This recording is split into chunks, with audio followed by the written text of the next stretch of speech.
Before folks started calling me Grandma Ruthie, I was a young woman with a suitcase under my bed and a prayer on my lips, just waiting for the right night to run. My name is Ruthie Mae Johnson, and I have a secret.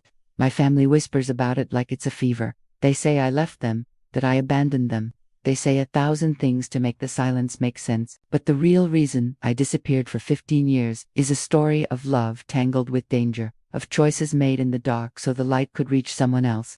I grew up in a town where church bells measured the seasons and grocery store gossip was as sure as the morning train. My mama used to say, "Child, keep peace and you'll keep yourself a place." That's how she survived.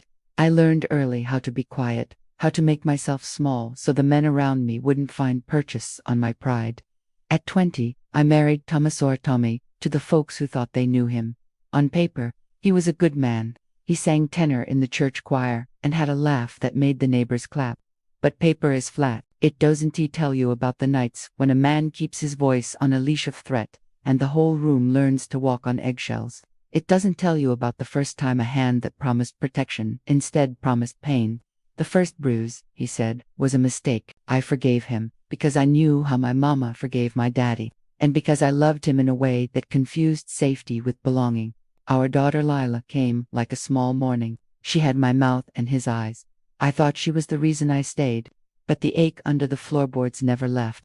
You learn to measure time by what you hide. I measured years by the number of times I wore an extra sweater to hide bruises, by the number of times I rubbed my own shoulders just to remind myself I still existed. The night that finally broke me wasn't cinematic. It was a Tuesday.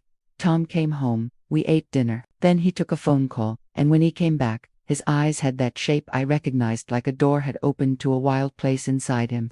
He accused me of something small, his voice a quiet cut. Then he hit me. The sound of it brought Lila running into the kitchen, and looking at my child through the aftershock of that sound. A fire lit in me, a refusal to be the reason my child learned that love meant hurt.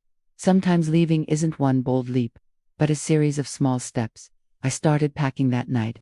A change of clothes, Lila's favorite blanket, a stale biscuit. Little things you take when you're trying to carry a whole life out of a single suitcase. When I walked out the door, Tom was on the porch. He said the usual things. "What would you do without me?" I didn't argue. I just carried Lila out to my cousin Elijah's truck in the dark. He was the one who'd looked me in the eye a week earlier and said, "You ain't gotta carry that, Ruthie. Some hearts ain't meant to be prisons." We drove away under a sky that looked like spilled salt on black velvet. I looked back once, saw Tom's silhouette in the doorway, and then I turned forward, completely. Our new life wasn't golden at first. Shelters smell like bleach and hope, but for the first time, dinner tasted like safety.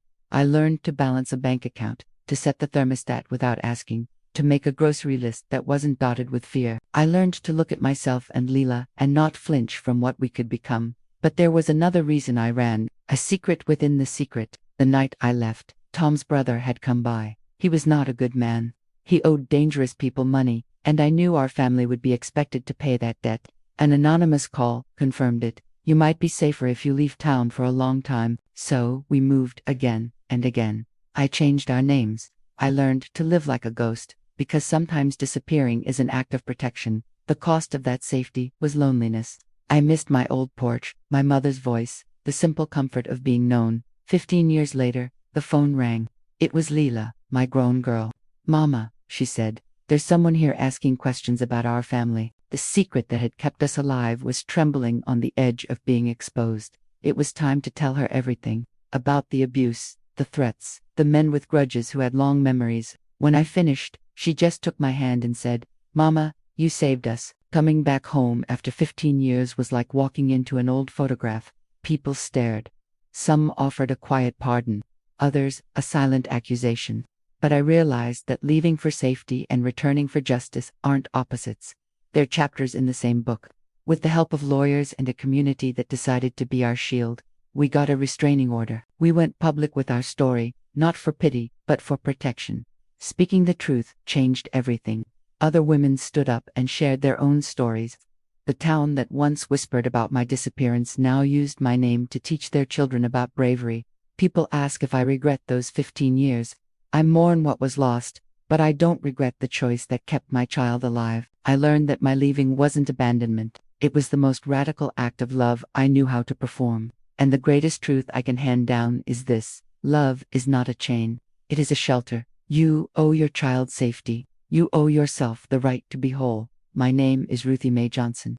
I disappeared for 15 years, and I returned with a map that could help other women find their way. If you learn one thing from my story, let it be this: love is fierce, love is practical, and love sometimes asks you to leave so it can build a better future. Thanks for listening.